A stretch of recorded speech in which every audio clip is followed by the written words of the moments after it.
Ya. Makan mas. Oh ya Mas, perkenalkan diri terlebih dahulu. Perkenalkan nama saya Iqbal Ahmad Fauzi. Saya sebagai Jakob.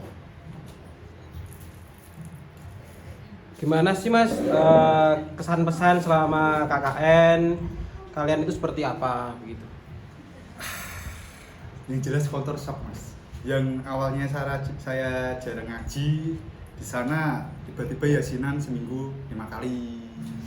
Terus yang nggak pernah ngajar anak-anak TPQ suruh ngajar TPQ lah, itu pokoknya yang saya bikin sulit gitu.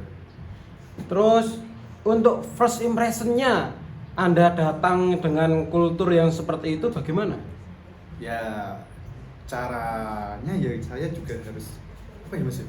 Harus adaptasi ya, gimana caranya saya bisa bertahan dengan yang ada. Seperti gampangnya yang nggak pernah ngaji, saya harus ikut ngaji gitu mas. Soalnya kalau kita nggak nggak menyesuaikan diri, nantinya juga repot buat kegiatan gitu kan. Pasti kalau KKN kan banyak ego ya Mas ya. Terus gimana sih Anda sebagai manusia yang lagi sendiri nih untuk menyatukan ego dari teman-teman itu bagaimana? Kalau saya lebih tidak memikirkan ego orang lain ya mas, saya lebih gimana saya memandang diri saya. Itu penting saya jujur, entah saya ngomongnya gimana, entah itu kasar, entah itu baik, penting saya ngomong jujur aja kan. Nggak seneng ngomong nggak seneng, ngomong seneng dah gitu aja.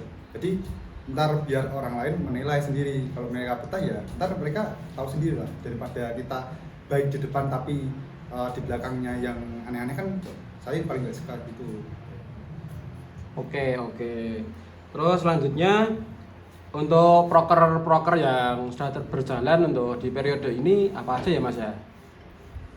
Kalau saya itu selama yang saya ingat tuh proker tuh ada tuh kayak parenting, terus sosialisasi kompos, terus banyak juga yang hari-harian dia mengikut desa. Cuma yang paling berskala proker itu yang paling berat buat saya itu adalah yang parenting.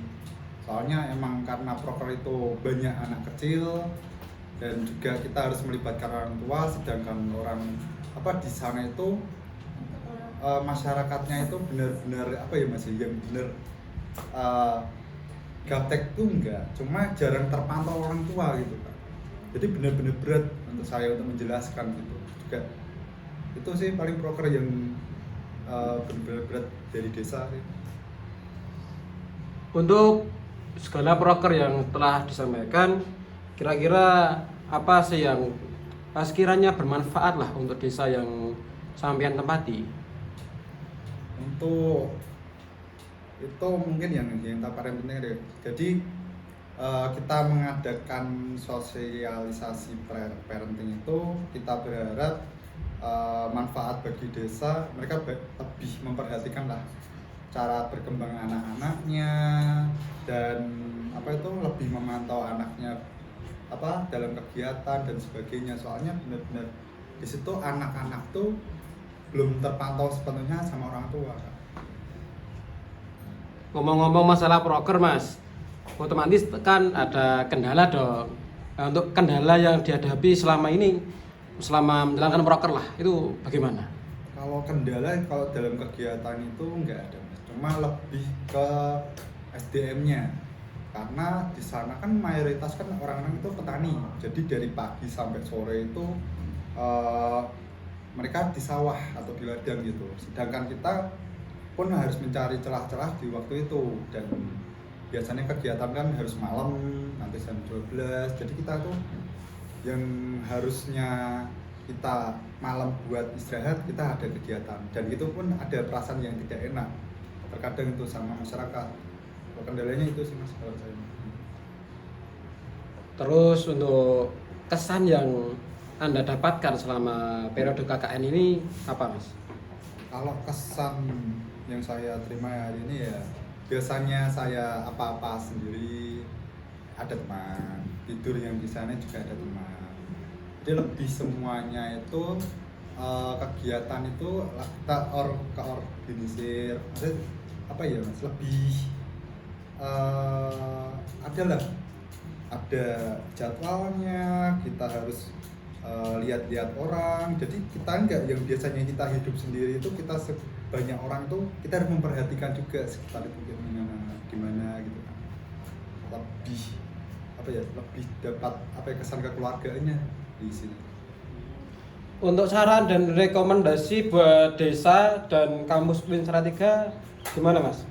Kalau saran kegiatan mungkin ya mas, bagi desa mungkin lebih banyakin kegiatan tentang sosialisasi parenting mas. Soalnya benar-benar kalau di sana yang saya lihat terutama ya untuk sopan santun tersendiri bagi anak-anak itu di sana itu anak-anak itu belum apa ya, dengan orang tua yang masih remaja atau mereka pun nggak ada sopan santunnya mas kadang.